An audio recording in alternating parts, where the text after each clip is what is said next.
Hello to everyone. Welcome to the course on numerical linear algebra and application. Today we are going to learn 63rd lecture of this course and 13th module. We are almost in the completion stage of this course. So I am doing very fundamentals, recalling, recapitulation of what we did in the first few lectures. You know, the norms plays a vital role as we have seen, and if you quickly recall, norm of A.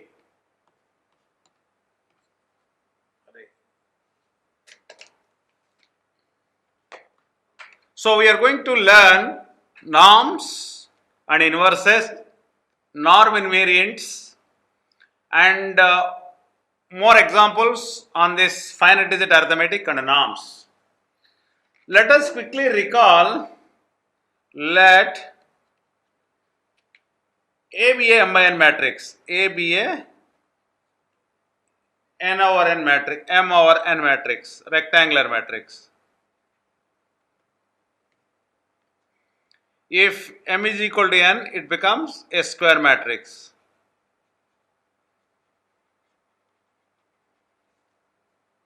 Otherwise, it's a rectangular matrix.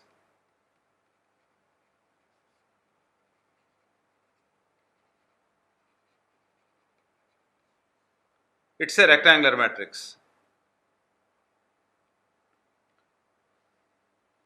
See, norm of A is greater than 0 and norm of A is equal to 0 if and only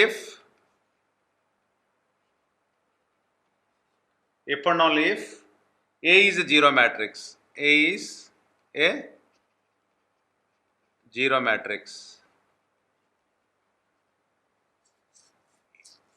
If A is a 0 matrix. And also alpha times of A is equal to mod of alpha times of norm of A. For any scalar, alpha. And a norm of A plus B is less than or equal to norm of A plus norm of B.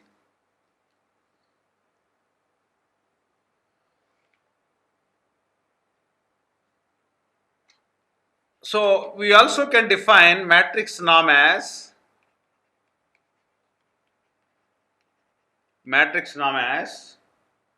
norm of A of P will be equivalent to maximum of x not equal to 0 norm of Ax P upon norm of x.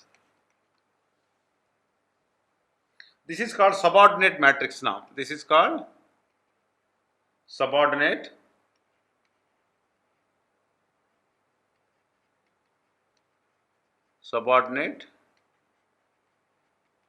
matrix norm.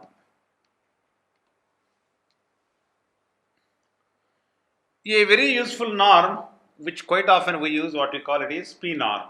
That is P norm. That is called norm of Ax P will be less than or equal to, that is norm of A times of x of P. This is what is called P norm. So from the definition we can also write it as norm of A of P is greater than or equal to norm of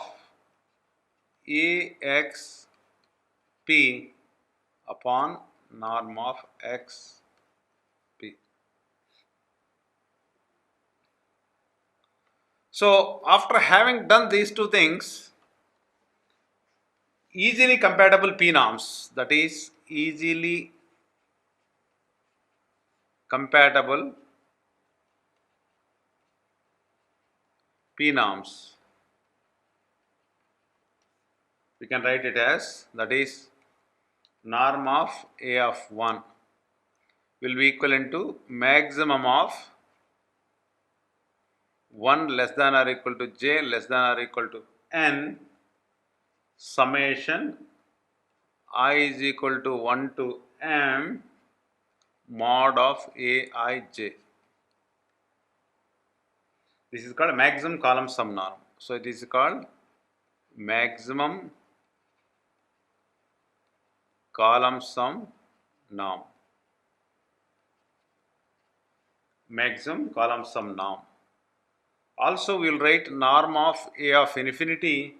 We can write it as maximum of 1 less than or equal to I less than or equal to m, as that is summation j is equal to 1 to n mod of Aij.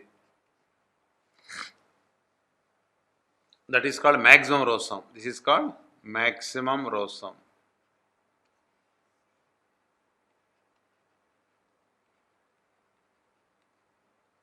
Maximum row sum. So we can have many more examples on this. If you consider a matrix A of the form, we have 1 minus 2, 3, 4, minus 5, 6. So if you look at this matrix, norm of A of 1 will be equivalent to 12. Norm of A of infinity, that will be equivalent to 11. So quite often we do use what we call a spectral norm.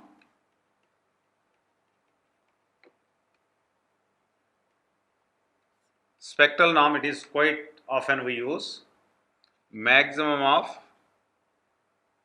x not equal to 0, absolute value of ax2 upon norm of x of 2. So it is shown that norm of A of 2 is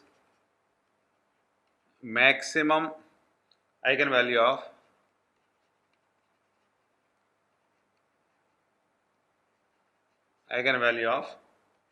A transpose A.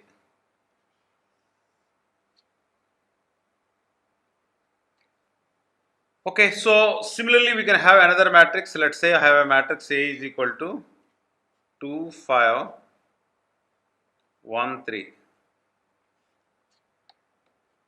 So what are the eigenvalues of A transpose A?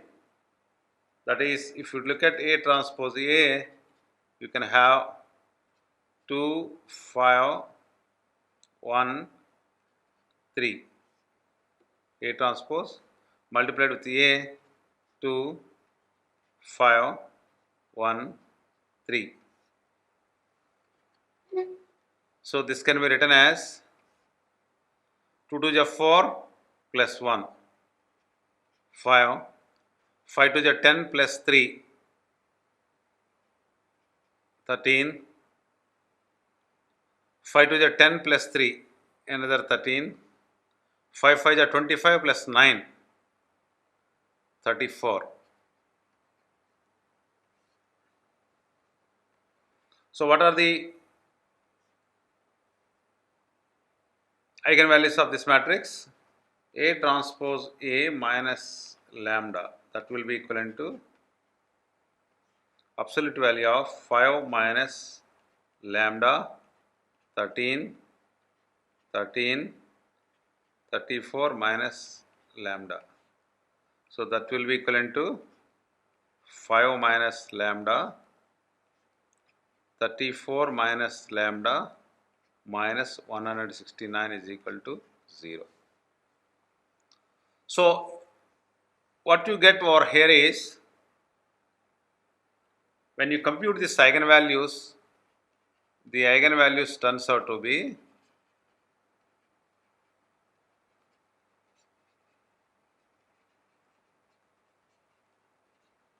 the eigenvalues turns out to be 0.0257 and 38.9743,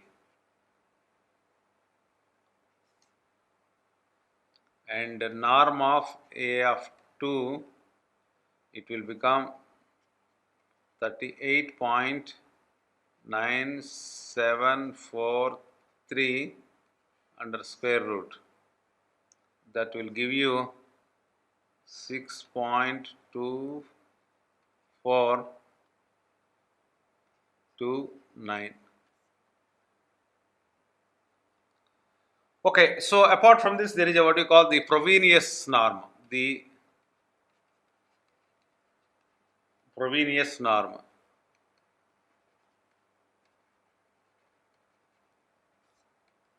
That is norm of A of f. This is equal to summation j is equal to 1 to n, summation I is equal to 1 to m, mod of Aij whole square raised to the power 1 over 2.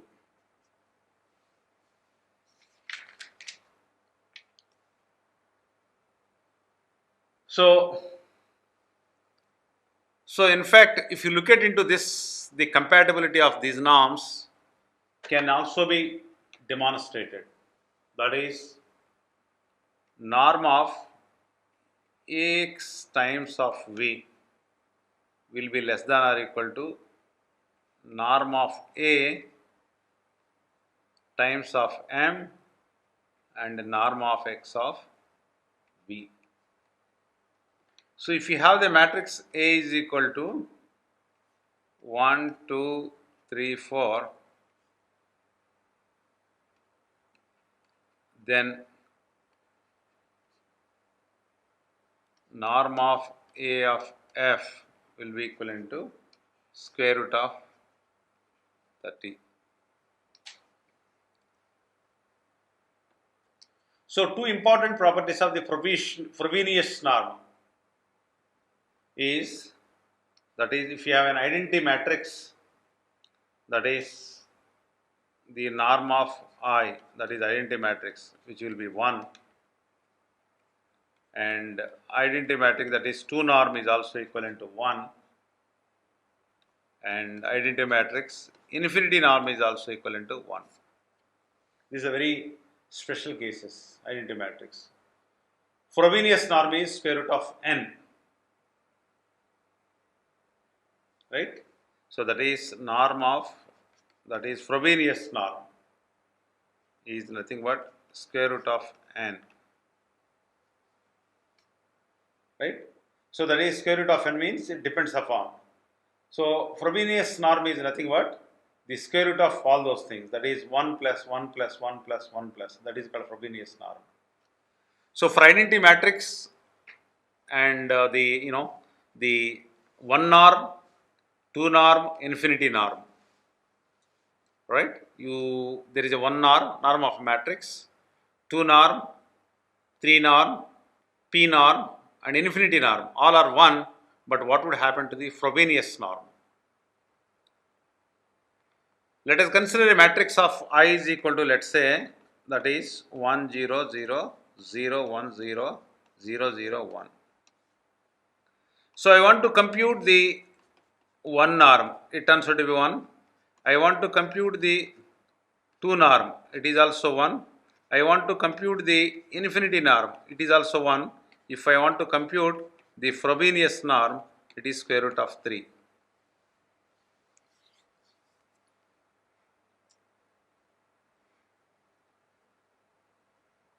Right? 1 norm, 2 norm, infinity norm, Frobenius norm. Which norm is bigger?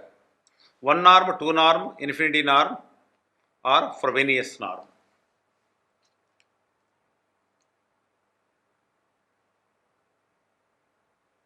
right? And apart from these two things, if you look at this norm of A, that is norm of A is nothing but Frobenius norm is trace of A transpose A. Trace of A transpose A.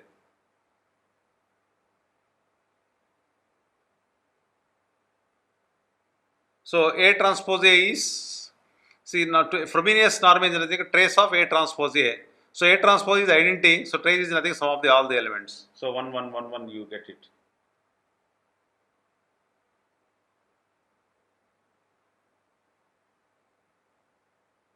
Right. So therefore square. Right. So the thumb rule is that norm of A square, Frobenius norm is nothing but trace of A transpose A. So if you take the identity matrix, trace of A transpose A turns out to be the, again the, for identity matrix, that is A transpose A is also equivalent to I, and the trace of this I is nothing but, that is 1 plus 1 plus 1, that is 3, and the norm of A square F is equal to 3, which implies norm of A is equal to, Frobenius norm is equal to square root of 3. So if you look at this norm is the characterization. So how the matrix is behaving, and it is a measurement. So 1 norm, 2 norm, P norm, infinity norm, and Frobenius norm. So out of all these things, Frobenius norm is the bigger value, and norm of Frobenius norm of square is nothing but trace of A transpose A. So for identity matrix, A transpose A is nothing but I, and trace of A transpose A is nothing but 1 plus 1 plus like this, and for a matrix of 3 by 3 it is 3, and norm of A Frobenius norm is nothing but square root of 3. So that's how you do get into these values. It's fine, good. There is a what you call consistent norm. So if it satisfies norm of AB is less than or equal to norm of A into norm of B. So which you call, this is a norm is consistent. A norm is consistent. A norm is called a consistent norm which satisfies this inequality. Product AB is defined. So for example, Frobenius norm is consistent because Frobenius norm is consistent because norm of AB is less than or equal to norm of A into norm of B.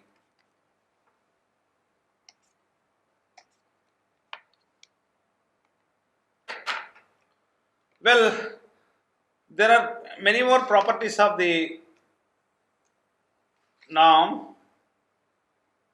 which already we have seen on number of occasions, how the norm behaves in different situations and its inequalities and rules. Also we have seen some of the identities. We have seen norm of A2, that is 2 norm is nothing less than or equal to norm of A1 into norm of A infinity and the square root.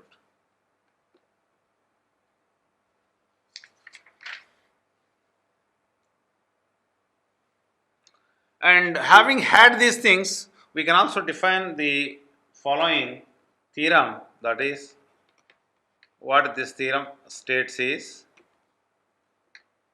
let norm of E is less than 1, then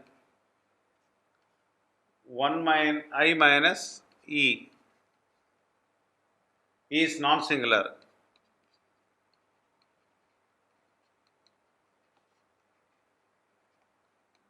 If norm of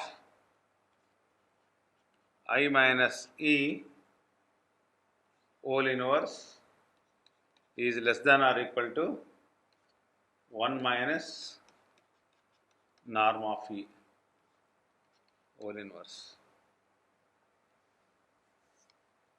And second theorem which we can see is,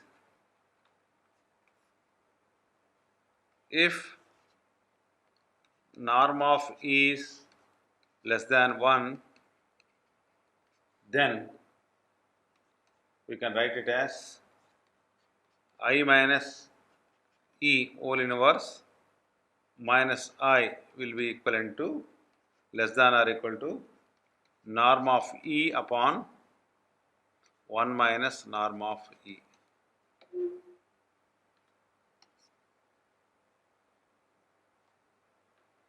So another theorem which we can also state over here is, let O be an orthogonal matrix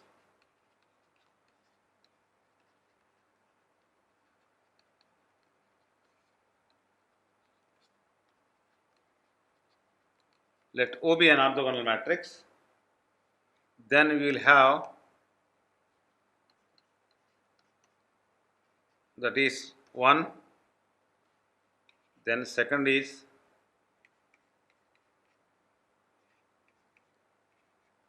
equal to norm of A of 2, third is norm of A of F is equal to norm of AF. So this is the one property, this is second property, this is the third property.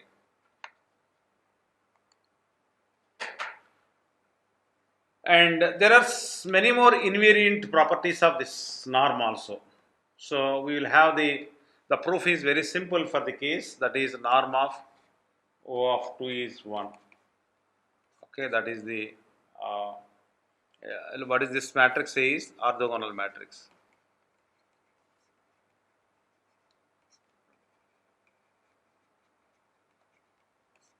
Orthogonal matrix.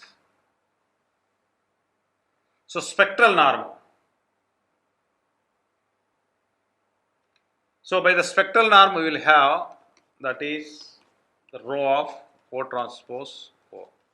This is called the spectral norm. That is row of I that is equal to 1. Spectral norm. Similarly, when it comes to the second proof, that is norm of A of 2 is equal to norm of A of 2. Second one. So we know very well norm of A of 2 is nothing but row times of O transpose A transpose AO under square root. This is equal to row of A transpose A under square root. This is equal to norm of A of 2. Note that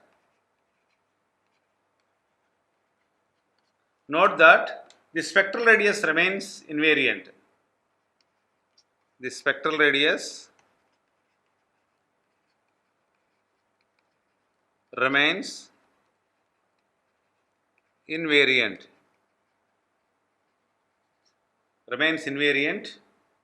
Under similarity transformation. Under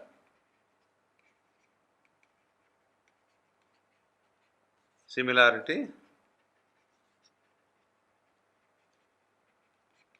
transformation.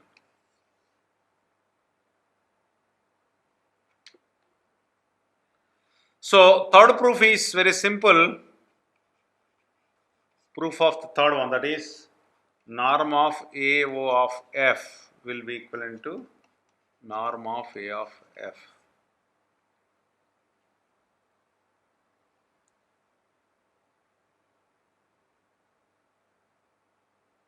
That is norm of AO of 2F will be equivalent to trace of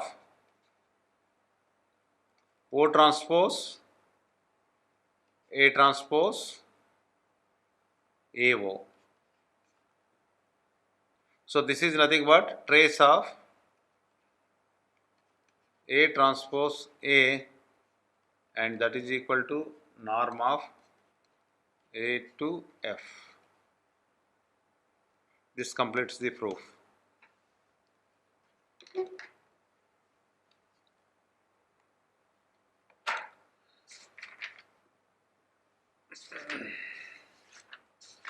Let us look at some examples, how actually the norms will be useful and in arranging the what is called finite digit arithmetic and other properties.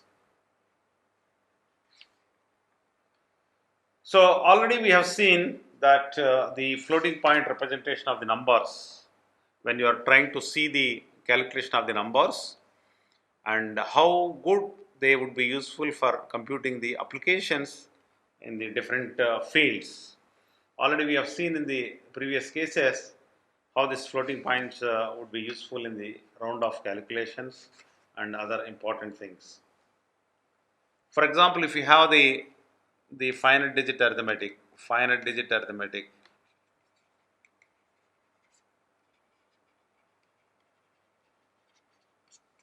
finite digit arithmetic. So if you have x is equal, let's say 0.54617 and y is equal to 0.54601.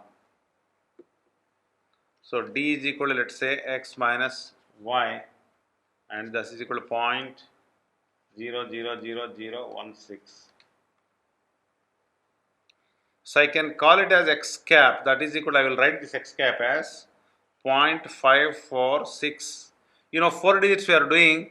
So after 4 digits, next number is 7 greater than 5. So I will write it as 0.5462. Yes, this is 0.5462. 0.5462. That is correct to 4 significant digits. Correct to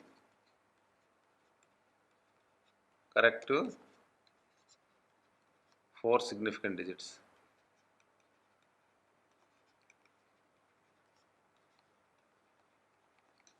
Correct to 4 significant digits. And y cap is, you write it as 0.5460. So this is also correct to 4 significant digits. Correct to 4 significant digits.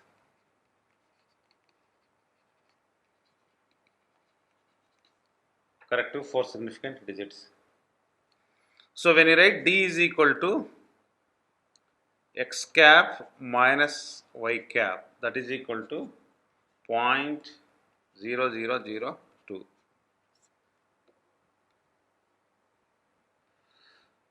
So how good the good approximation to is the absolute value of d minus d cap upon d. So which is equal to, so d minus d cap is 0.0002 upon d. So what is d? So that is d minus d cap. So d is nothing but the, what do you call this, is d is nothing but the approximation from the initial values, that is 0.00016. So which is around 25%, quite bigger, which is quite bigger. Well, so which we call it as, this process is what we call, this process we call it as catastrophic cancellation, that is catastrophic cancellation. That means two bigger numbers getting cancelled with two small numbers, that is two big numbers getting cancelled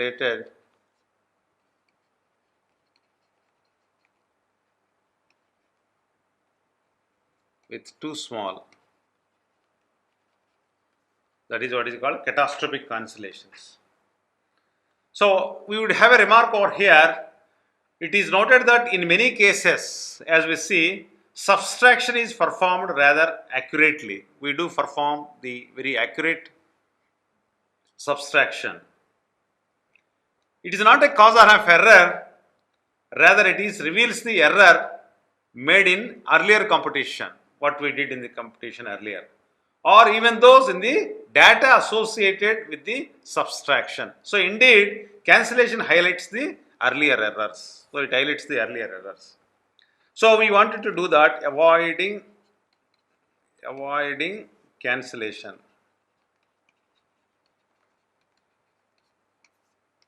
avoiding the cancellation. Fortunately, in many cases, catastrophic cancellation is avoided. We try to avoid those catastrophic cancellations. Like we have seen already, for example, if we have an equation of the form ax square plus bx plus c is equal to 0, let's say a is equal to 1, b is equal to minus or 10 power 5 and c is equal to 1. You see what would happens? So if you use beta is equal to, let's say, 10 and t is equal to 8 and L is equal to minus u is equal to minus 50. So this x1 turns out to be 10 power 5 plus 10 power 10 minus 4 under square root divided by 2, which turns out to be 10 power 5. This is a true value. And x of 2 will become 10 power 5 minus 10 power 5 upon 0, which is completely 0, which is wrong. Which is wrong. So therefore, it is inevitable to use such kind of catastrophic cancellation, but as far as possible, we will try to avoid this catastrophic cancellation. Well, let us look into another example. So example 2, if you look at fx is equal to e power x minus 1, right, at x is equal to 0.01. So f of find 0,1, so which turns out to be, that is 1.0101 minus 0.01 minus 1, which is, when you substitute this, you get 0.0001. So relative error is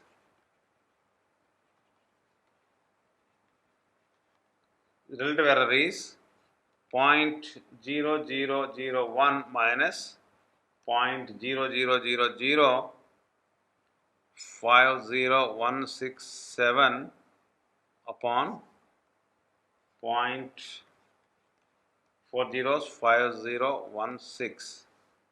So which turns out to be 0.99 times of 10 power 0.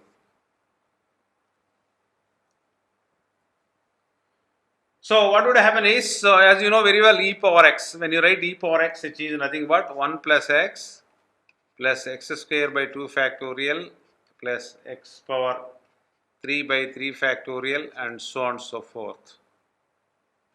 And e power x minus 1, which will be equivalent to 1 plus x square by 2 plus x cube by 3 factorial plus etc.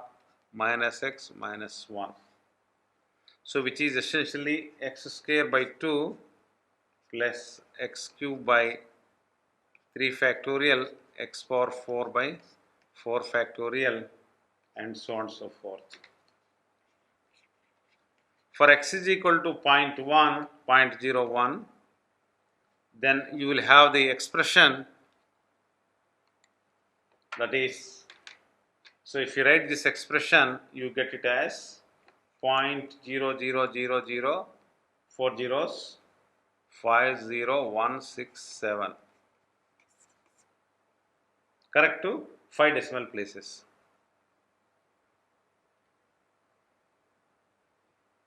Correct to 5 decimal places.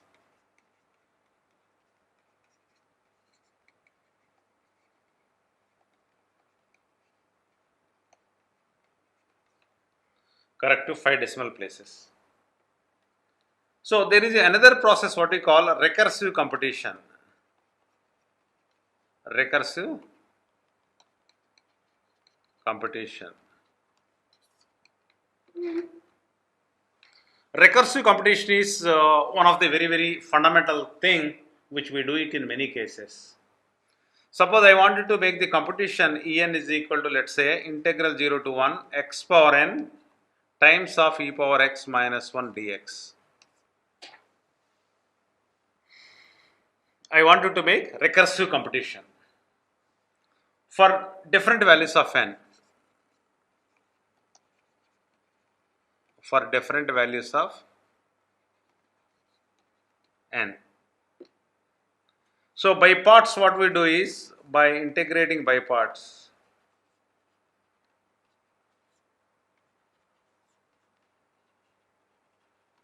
By integrating by parts, so you will have En turns out to be, that is integral 0 to 1 x power n e power x minus 1 dx. That will be equivalent to x power n e power x minus 1, that is from 0 to 1 minus of integral 0 to 1 n times of x power n minus 1 e power x minus 1 dx.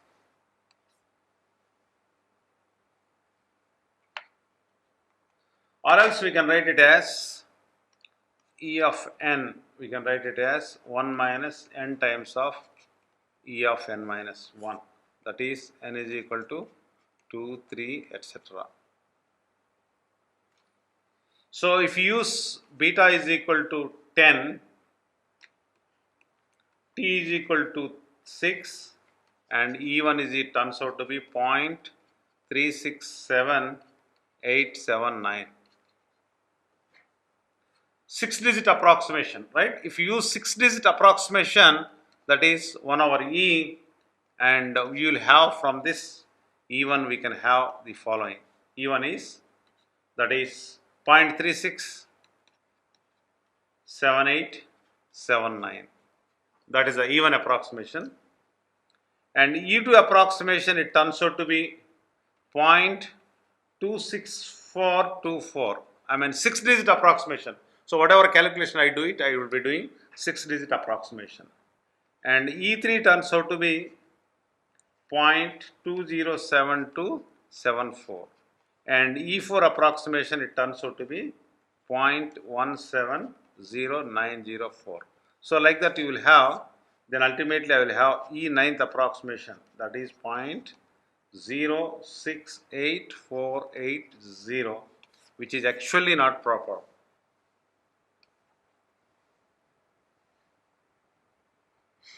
Which is actually not proper. The integrand is positive throughout the interval, as you know very well from the interval in the 0, 1. The computed values of En, E9 is negative, that is E9 is negative. E9 is negative. So we can explain this phenomena in a different sense.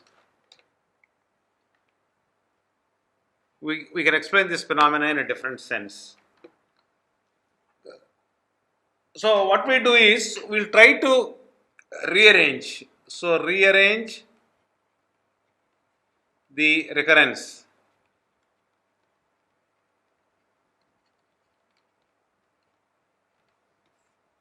Rearrange the recurrence relation. So if you rearrange, then it is En minus 1 will be equivalent to 1 minus En upon n. So n is equal to etc. 3, 2.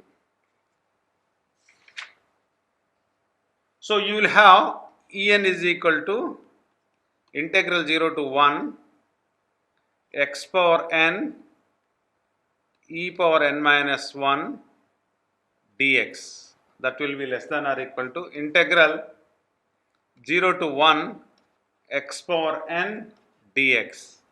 That will be equivalent to 1 over n plus 1. So let's say for n is equal to 20, if you take it n is equal to 20, so E of 20 is actually less than equal to 1 over 21. And E20 is equal to, let's take if 0, then what happens is E20 is 0. E20 is 0 starting value. So which will become an absurd. So therefore, what would happen in many cases is, in many cases this catastrophic cancellation will not work and it will create a problem for the scientists. So therefore, you need to be very careful in handling such problems. Well, we'll have many more examples as we see. We have seen in the concept of the stability and efficiency of an algorithms in different contexts. Then we also have seen the perturbation, how the perturbation would be useful for trying to find out the solution to the systems. Also, we have seen some examples in the, what we call this is how you can apply in the image processing and many more applications. So rank deficiency and other applications, right? So the whatever you do it, the what we call this is the stability is very very important, right? So as already we have seen that we have a the two different the functions, right? I mean you have a function here x, you have a function into y, okay? So I would be mapping a function over here to here by mapping what we call fx. Similarly, from here to here, I am mapping a function called f prime of f cap of x. I am also mapping here over s or to here, that is f of y, right? So when we talk about the backward error, so right, we will call it as a backward error. So which I call it as, that is y minus x, which I call it as a backward error. And forward error is, forward error I call it as, that is fx minus f prime of x. This is called forward error.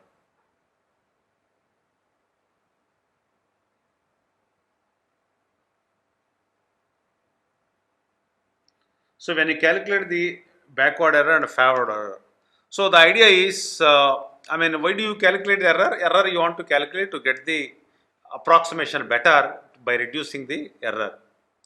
So if you calculate for a particular example, I have an example, let's say fx is equal to e power x and at x is equal to 1. So what is this f of cap of x, which is 1 plus x square by 2 plus x cube by 6. So let's say truncate over here after 4 terms. And what is f of 1? So f of 1 when you compute, you get 2.7183, and f of cap of 1 you get as 2.6667. So forward error if you compute 2.7183 minus 2.667, so which will be equivalent to 0.0516.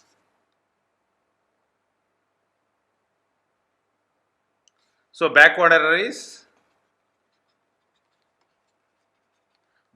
you get as, that is y minus x, which will be equal to 0.0192.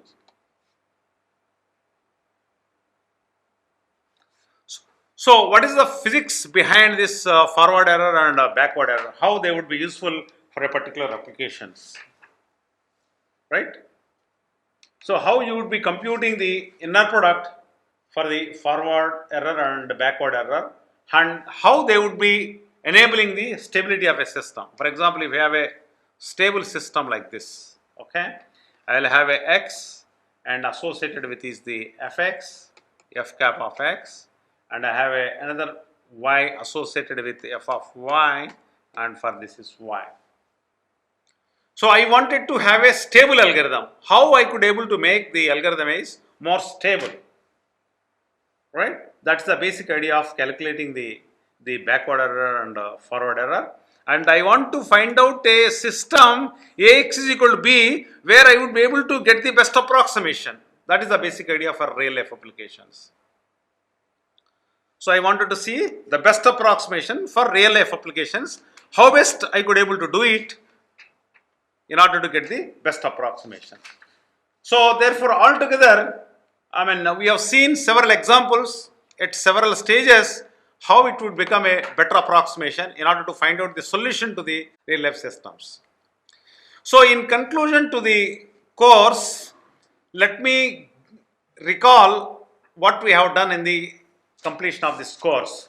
So initially we started with a review of the concepts in the linear algebra and numerical analysis.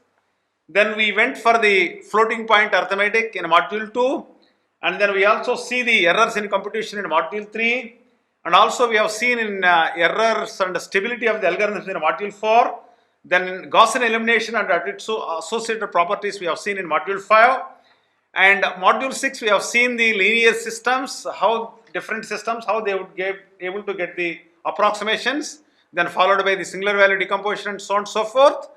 In the next module, 8th module, we did the QR factorization, Koleski factorization and associated. Then we went for the next 9th module, we went for the linear systems, linear square systems. Then we went for the numerical eigenvalue problems, how numerical eigenvalues problems can be associated with the singular value decomposition.